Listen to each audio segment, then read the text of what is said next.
Hello and welcome to Kingdom's Cornerstone News. Today is Monday, July 26th, 2021.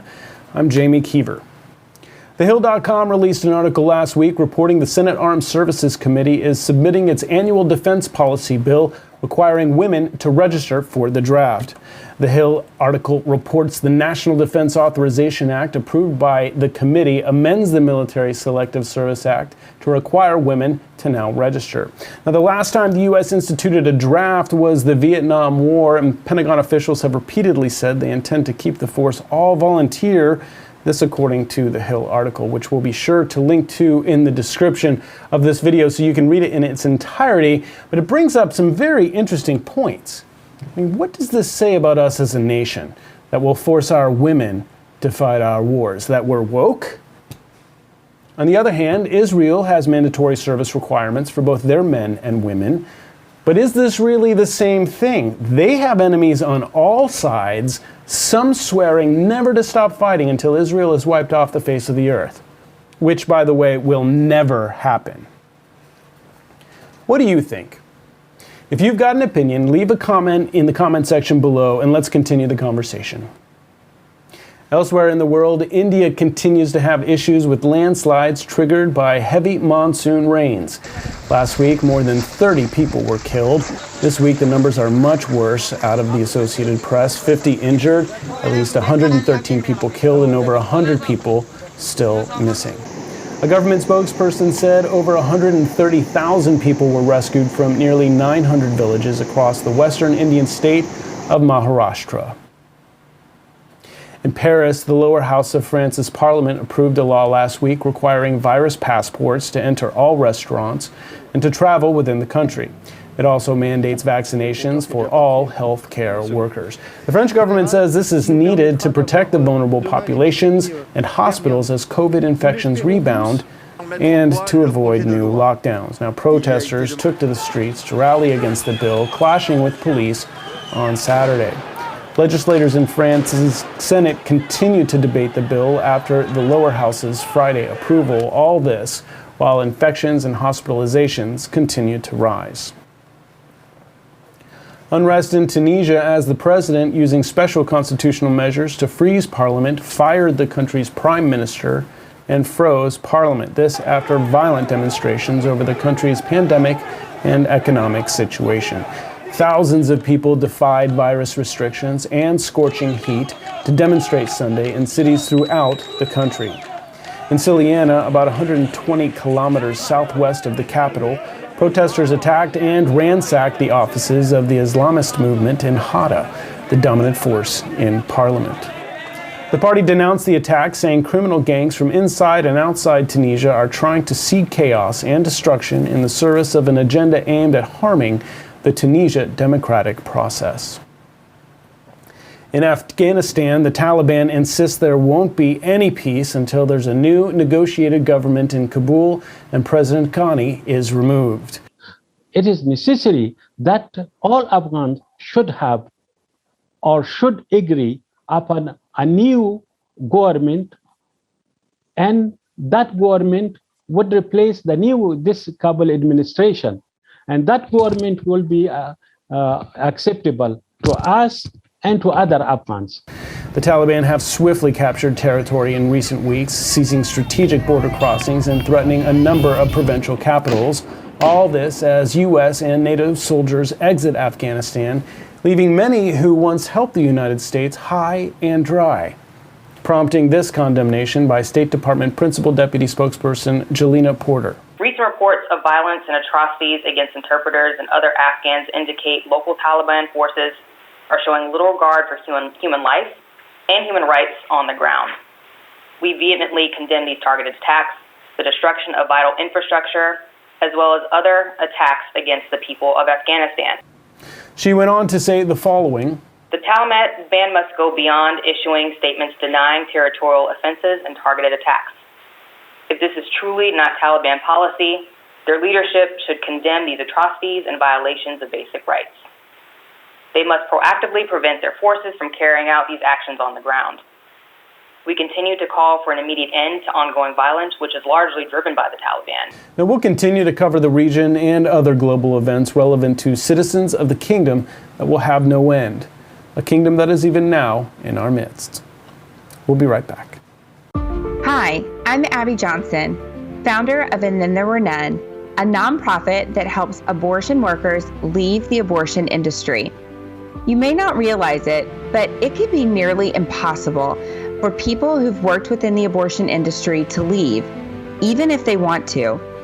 And Then There Were None helps anyone leave the abortion industry, providing a month's worth of income, resume help, and access to a network of employment providers eager to help someone working in the abortion industry quit. To date, we've helped almost 600 abortion workers leave the industry. And while that's amazing, there's a lot more work to do, and we can't do it alone. Please consider making a tax-deductible donation to And Then There Were None by going to abortionworker.com. No one grows up wanting to be an abortion worker, and we won't stop until abortion is unthinkable. Welcome back. The refugee situation in the Middle East is a huge problem. According to worldvision.org, of the 6.6 million refugees in Syria, 5.6 million have fled the country, escaping ISIS with little more than their lives. Joining us now to discuss this is Arya. He's a human rights activist who's been working on the ground in Kurdish refugee camps located in Greece and Kurdistan in northern Iraq. He just returned not too long back from his latest trip and has graciously agreed to talk to us about this humanitarian crisis. Arya, thank you so much for calling in. Good to be here, Jamie. Thank you. Maybe you could start by telling us a little bit about yourself and the work that you do. Yeah, sure. So, hello everyone. My name is Arya Jemo. I'm French humanitarian independent activist. Both of my parents are Kurdish Yazidi from Afrin, Rojava, so northern Syria. And so recently in 2018, our villages got razed to the ground by ISIS and Turkey. So our houses, our schools, the graves of my grandparents, and due to our only difference in ethnicity and religion. So after all these events, I decided to do something more for the community and for the refugees because, my family got affected directly. So that's why I'm doing this work today. All right, real quick, Arya, let's talk about borders and locations because at the end of the day, this is really where the rubber meets the road. Now, here's a map that you provided. Can you explain for us where is Kurdistan exactly and what's in dispute? So Kurdistan is basically divided between four newly created states that we don't recognize from 2000. They were created from 2014. So these are Turkey, Syria, Iran, and Iraq. So they were created by the European, and they literally separated. We see them as artificial borders because, like in Africa, for example, or in the World War II, Berlin was also divided in two parts. And they divided our communities, our villages, our families. So a lot of, for example, between Turkey and Syria, there are cities like Kamishli and Nusaybin. They are the same city, but they are divided between what we call Turkey and what we call Syria. But they were the same people, they were the same family, and they were the same community. So we do not really recognize these borders, So this is what we call the Kurdistan, where most of the Kurds are living right now. And if you look at the geography of Kurdistan, you see you have a lot of, you don't see it in that map, but you have a lot of mountains and you have a lot of resources, especially in oil, and you also have a lot of water, and especially, the water coming down from the mountains, so that means the sources, and this is actually something really important nowadays. Arya, what's the best way to refer to someone from Kurdistan? You look up Kurdistan and it's a region. It's not really a country with recognized borders, or at least not recognized by Turkey, Iran, or Google. So how do you respectfully refer to your people as Kurds, Syrian Kurds, Iraqi Kurds?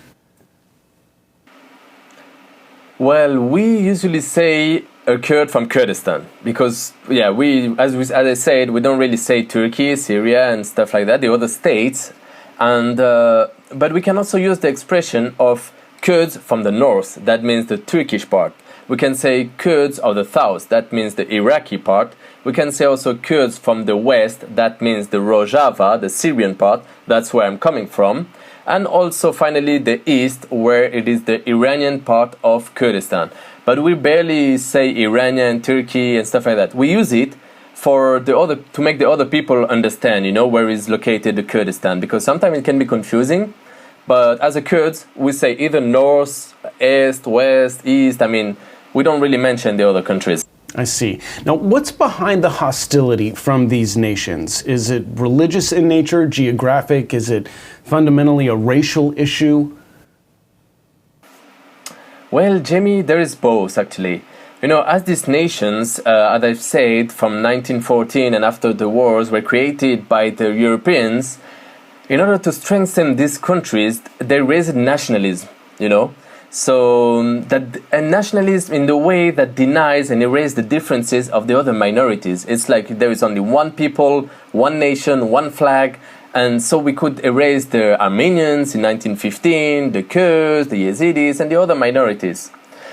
For example, if we're taking the example of Turkey, that is facing actually that is having the biggest nationalism and fascism, that is a daily things there, unfortunately, for a majority of the population. We have, for example, their motto. Their motto is, how happy is the one who says, I am Turk. That means a lot about the country. And there is even like a Turkish DNA project called for boycotting of some DNA test platform, revealing that some of the Turks are actually, a lot of the Turks actually are from minorities.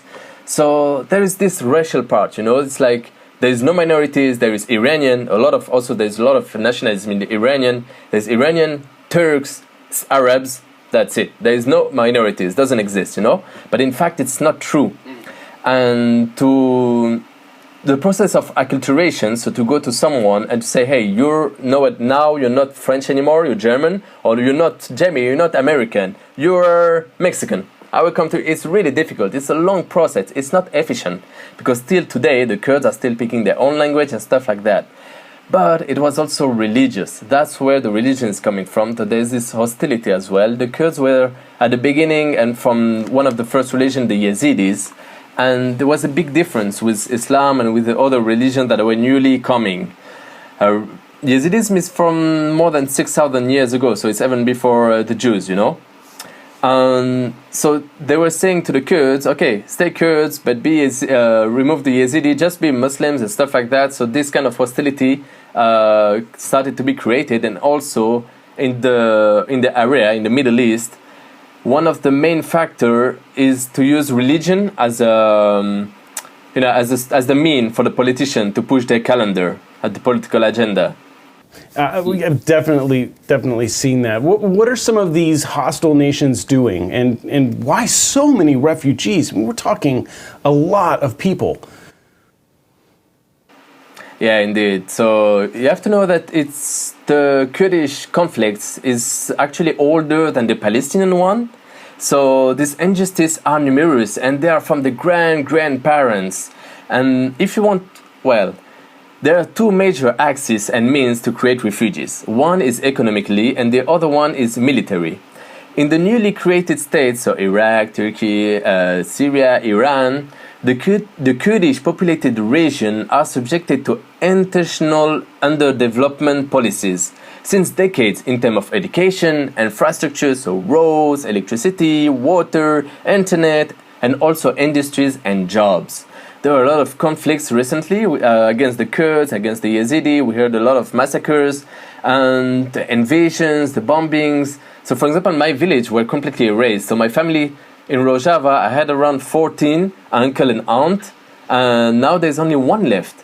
They flew, they have no future, they have no homes, they have nothing. So where do these people is gonna go, So that's a second way to economically and military one. And the military has been running for more than 10 years now with heavy conflicts and still going on, Can you talk about how water is being weaponized? Yeah, sure. So water is being weaponized, we can say recently by Turkey after the Rojava administration has been created. So Rojava is in northern Syria. by the Kurds, which is supported by the Americans, but somehow were betrayed within the past years. So we had like some kind of really bad situation in Rojava. And nowadays water is being weaponized by Turkey, that is building dozens of dams. They already built it beforehand because they have a long-term strategy. In contrary to some superpower that don't have a long-term strategy, or they're struggling to implement it. So now the water is being cut, and in the Kurdish population are getting water from buses, from civilian buses. They fill big tank of water and then bring it to population. So that's a big problem now, a big issue. So water is being weaponized, and that's a war crime. And also Turkey is violating the agreement they had, not even with the Kurds, with Syrian government. They had an agreement of a certain amount of water flowing from let's say Turkey to Syria. And so this is also being violated, and it's also the case with Iran and Kurdistan and Iraq. But this is not only affecting the Kurds, it's also affecting the Arabs from Syria and the Arabs from Iraq. Arya, can you talk about these refugee camps and the conditions there? I mean, what are you finding when you're doing your job? Well, people are tired, Jamie. Their grandparents were having the same discrimination, problem, conflicts, because they are Kurdish, they are Yazidi and whatever. They lost hopes. Honestly, they lost hope. They know that this new state, they won't stop oppressing them because of their difference. So unless a superpower act for their human right, but nowadays we're in a world where the financial interest and stuff like that are more important than the international human rights law that is signed, by all these states. So there are more and more refugees because the conflicts are still ongoing, and the situation is slowly getting worse with the dilapidated of infrastructure. So the toilets, the bathroom, the housing, the tents that are burning. So there were a lot of fun at the beginning of the war and the big conflict, the spike of it with ISIS and stuff like that. They've built undersized infrastructure firstly, and also only for few years, up to 5 years, but not 10. So now the infrastructure are really bad, and there are more and more refugees, and they have no future, So also we see worldwide the economical situation is getting worse, and for them it's even worse. They have no job and they have no future. So that's the situation, unfortunately, that I found at the Kurdish refugee camp. They lack of everything. Especially hope. For those that want to support your efforts, Arya, what can they do? Well, firstly, is the donation, financial donation. So there is a website, donation.aryajemo.com. I'm having a different approach because I'm publishing everything online. So from end to end, where I'm going, what I'm buying, the bills. So now I'm writing literally a financial report with the reference of every bill to the donators, because I really value them. This is their money. I'm just the wallet bringing them for the refugees. And so you can donate through PayPal, through a bank platform, and also through cryptocurrencies. So this is how you can donate. And even if you don't have let's say you cannot donate with money, it's fine. Just talk about it around you. You can share, you can mention it to your family, to your friends, to your cousin, to your parents, to anyone around, just to make the world open their eyes about the situation. Because I think this is a big injustice that is going on for every decades, every centuries. So we need to find a solution for that, Jamie. Arya, I couldn't agree with you more. I'm so grateful for you and the work that you do. I pray those watching will be moved to support your incredible work. I would love to talk with you again. When is your next trip? Well, it might be the next year. I'm planning to go to northern Syria. We'll see, to Rojava. And hopefully I will be able to go there because the region is still in conflicts, and there are still ISIS cells supported by Turkey. Turkey is still bombing. So it's kind of difficult, but I'll try my best because these people are really in need. All right, well, please keep in touch. I'd love to share with people what you're doing when you do these humanitarian missions. I will, for sure. Thank you, Jamie. We'll be right back. So check this out. No matter where I move, just imagine the purple represents the Spirit of God, the love of God, the presence of God. I can get out of this car and His presence is going to be with me. I can walk over there across the street. I can go into Walmart, and there's the threat of this coronavirus, but everywhere I go, his presence is with me. His love is with me. And see, that's a powerful thing to know and understand. Yea, though I walk through the valley of the shadow of death, his love is with me everywhere I go. When I praise, when I worship, when I'm in the darkness, when I'm in the storm, when I feel rejected, when I feel alone, it's one thing that you've always got to remember. He's with you wherever you go. Now, sometimes you might find yourself in a situation that doesn't feel like he's there. But if you just get in his presence, man, you see how this thing is just kind of floating around me. It's just kind of moving on me. And check, here's the beautiful thing. When you can move with it, when you can flow in unison with it, that's a beautiful thing. God is with you. Welcome back. It's now time for the Gospel Minute. And I realized last week it was more like Gospel Minutes, so I'll try to keep it brief. There's a couple things that are real easy to forget when sharing the gospel with others. And for the record, when we say gospel, we're talking about Jesus being born of a virgin, being both God and man simultaneously, voluntarily surrendering his life as the ultimate atoning sacrifice to cover all of humanity's sin. One simply believes this to receive the free gift of forgiveness and eternal life, what's referred to as salvation. And that's it.